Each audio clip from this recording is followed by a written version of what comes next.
Seguramente varias veces les ha pasado que en la noche se sienten bien inspirados y casi de un jalón escriben un poema que sienten que es maravilloso. Esta noche sí que estoy muy inspirado. Voy a escribir un gran poema y sé que será una de las más bellas joyas de la lírica hispanoamericana. No, hombre, este poema me está quedando re chulo. A veces soy una cosa que qué bárbara. Pero al día siguiente despiertan y cuando leen ese poema piensan en algo así como: ¡qué rayos! Mi poema está horrible, no tiene nada de sentido. Está todo lleno de lugares comunes. ¿Qué es esta basura? No sirvo para esto. Si esto les ha ocurrido, no se preocupen y no desechen ese poema, porque en este video voy a compartirles 8 consejos con los que podrán mejorar y corregir sus poemas. Hola chilindrinos y chilindrinas, esta es la Panadería de Lufloro y voy a compartirles 8 trucos para corregir y mejorar sus poemas. Número 1. Girar las palabras. Jueguen con el lenguaje, experimenten con los vocablos, estiren sus ideas o, como dice el poeta Alex Intec, quítenle lo aburrido, pónganle lo divertido, apachurren y expriman sus palabras. Por ejemplo, pueden convertir los sustantivos en adjetivos o los adjetivos en sustantivos. Si ustedes escribieron tus labios húmedos, a lo mejor si piensan en imágenes como la humedad de tus labios o la humedad de tus palabras o la humedad de tu silencio, puede ser mucho más sugerente su poema. Analicemos la frase: tus labios húmedos. Labios es sustantivo, húmedos adjetivo. ¿Cuál sería el adjetivo de labios? Labial. ¿Y cuál sería el sustantivo de húmedos? Humedad. Entonces, si escriben tu humedad labial, eso les brinda otras posibilidades de significación en su poema. Tus labios húmedos me dejan sin palabras. Puede ser, pero tal vez la humedad labial de tu silencio también me deja mudo. Creo que sí. Otro ejemplo, si escribieron algo así como: tú me tocas y siento tu calor, eso es demasiado común, pero pueden utilizar esas ideas para transformarlas y buscar algo más. Tomemos la idea de tocar y la idea de calor y busquemos otras combinaciones. Por ejemplo, tu tacto caliente, el calor de tu tacto, el calor de tocarte, tu tacto de fuego, tu ígneo tacto, el fuego táctil de tu piel, la ígnea forma en que me tocas, etc. La cuestión es que cuando perciban que hay una imagen que puede dar para más, no se queden con esa primera versión, sino que busquen otras maneras de decir lo mismo, tal vez utilizando sustantivos abstractos o cambiando ciertas palabras, y eso alimentará la atmósfera de su poema. Número 2. Simplificación. A veces escribimos poemas sumamente largos y lo importante aquí es simplificar ese poema, saber dónde cortar, saber qué versos eliminar y cuáles imágenes no están aportando nada a nuestro poema. Vive, vive, muere. Muchas veces los poemas se vuelven más poderosos y son más cortos. Ahora sí que mientras más chiquitos, más rinconeros. Pero por supuesto que hay que saber dónde cortarlos. Y para eso tenemos que leerlos detenidamente y saber muy bien cuáles son esas líneas o esas palabras que en realidad no están diciendo mucho o no están sirviendo en nuestro poema, es decir, que son pura paja. Recuerden, menos es más y hagan este experimento. Si tienen un poema largo, solo por probar, quítenle muchísimos versos y vean en qué resulta. A lo mejor se vuelve un poema muchísimo más condensado y más concentrado, y esto puede ser que sea más valioso para la intención que quieren comunicar. A veces hay algunas imágenes que pueden ser muy buenas, pero que no responden a la lógica de ese poema. Yo ahí les recomiendo que guarden esas imágenes o esos versos para poemas posteriores. La luna de Picafresa. Ay, esta frase me gusta mucho, pero siento que no tiene nada que ver con el poema que estoy escribiendo.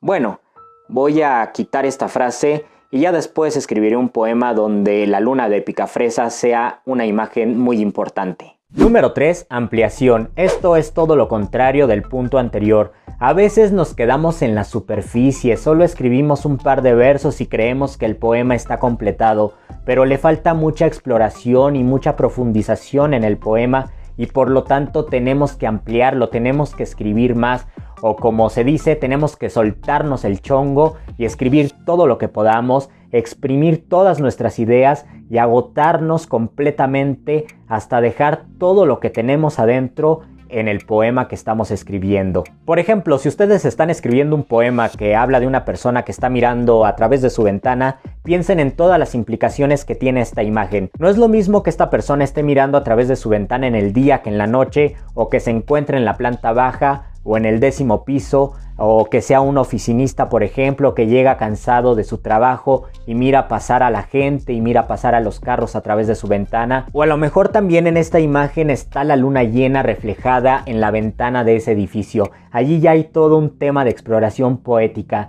¿Qué hace la luna reflejada en un edificio ante la indiferencia de la ciudad? Y si pensamos en los ríos de gentes y los ríos de carros, ¿qué pasaría si la luna que acostumbra a reflejarse en los ríos ahora se refleja en los ríos de la urbe? Es decir, exploren lo más que puedan una temática. Por eso en unas ocasiones se dice problematizar. Métanse en un problema poético. Allí ya existe toda una serie de cuestionamientos que puede hacer más rico a su poema. En el río vertical de un edificio se refleja lentamente la luna de Picafresa.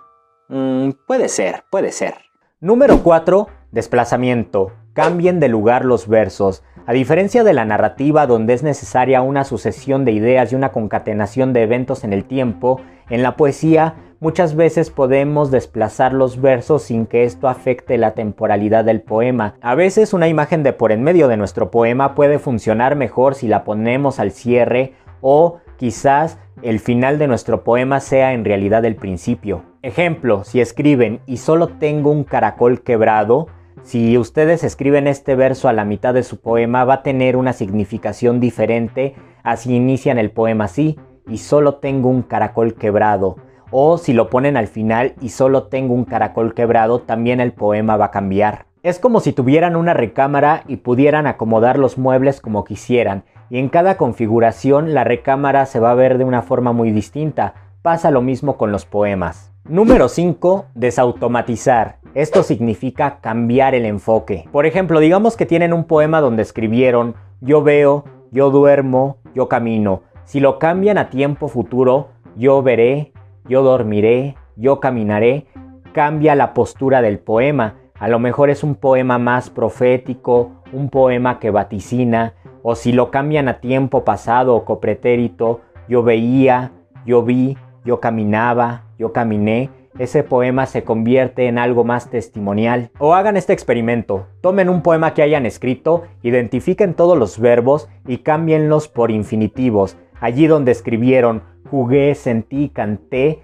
cámbienlos por "jugar", "sentir", "cantar", y verán que el poema va a tener un efecto distinto. Caminé entre automóviles, tropecé, y en un charco vi reflejada la luna.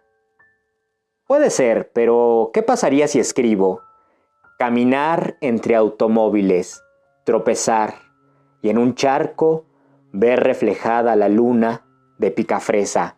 ¡Oh! También pueden probar modificando el ambiente de su poema. Por ejemplo, si escriben "un camino lleno de árboles", jueguen con esa idea y pongan "un camino lleno de angustias", o "un camino lleno de pesadillas", o "un camino lleno de luciérnagas", o busquen otra palabra que no sea camino. "Un sueño lleno de árboles", "una calma llena de árboles", "un libro lleno de árboles", y esto les va a dar distintas perspectivas a donde se puede dirigir su poema. Número 6. Dejar enfriar el poema. Y esto es muy importante porque cuando escribimos un poema queremos corregirlo de inmediato, pero solo si tomamos cierta distancia de nuestro poema podremos percatarnos de qué le sobra o qué le falta. Entonces, aléjense del poema, tomen su sana distancia con lo que escribieron y ya después de unos días, semanas o meses, retomen ese texto y se darán cuenta de cómo lo pueden corregir y mejorar. Y en este punto se requiere muchísima paciencia, porque repito, cuando escribimos un poema buscamos corregirlo de inmediato y muchas veces el poema nos está exigiendo un tiempo de enfriamiento para poderlo abordar desde otras perspectivas. Han pasado 84 años desde que escribí este poema. Creo que ya voy a corregirlo. ¿La luna de Picafresa? ¡Ay, qué ricas sabían las picafresas! Y pensar que los extraterrestres nos invadieron por eso.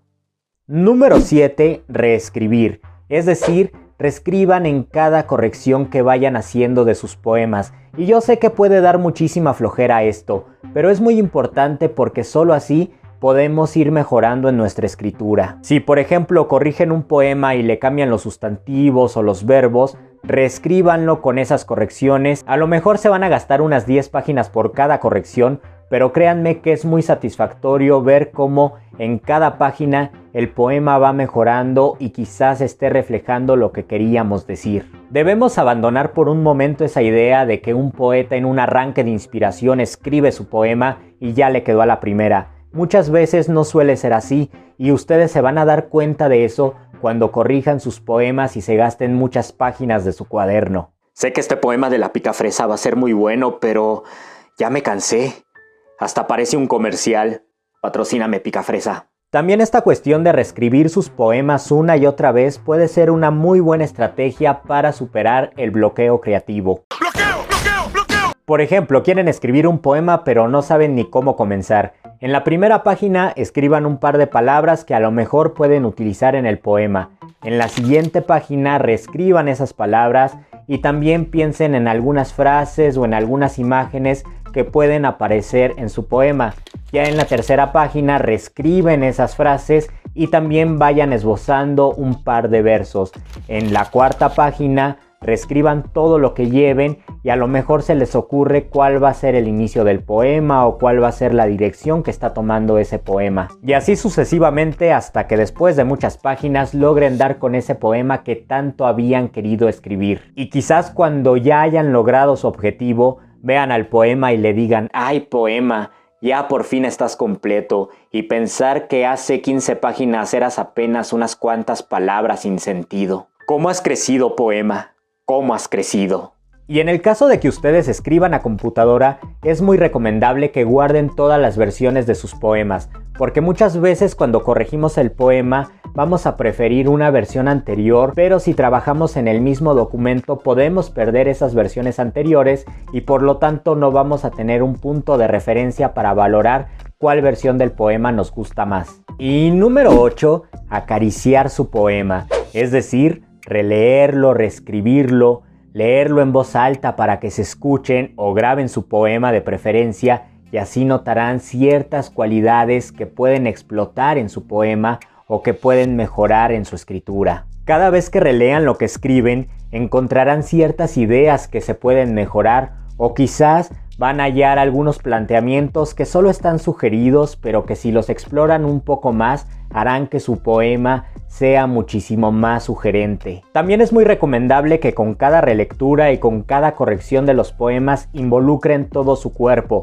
Por ejemplo, si ustedes escribieron el poema mientras estaban sentados en su escritorio, pónganse de pie para leerlo o cámbiense de lugar para corregirlo y esto también les va a brindar perspectivas diferentes. Utilizar todo nuestro cuerpo para escribir implica gesticular, moverse, hablar en voz alta, a veces cantar, a veces susurrar, cambiarnos de posición. Todo ello va a alimentar qué es lo que queremos expresar en lo que escribimos. Yo espero que todos estos tips sean de utilidad para ustedes, pero quizás alguno se pregunte ¿cómo saber qué consejo aplicar en cada caso? Y la respuesta solamente estará en su corazón, es decir, no hay una forma específica para saber cómo corregir los poemas y solamente experimentando y tal vez cometiendo errores podrán descubrir qué aplicar o qué no aplicar en la corrección de sus textos. Por ejemplo, a lo mejor tienen un poema muy largo y cuando lo reducen queda terrible, o al contrario, tienen un poema muy pequeño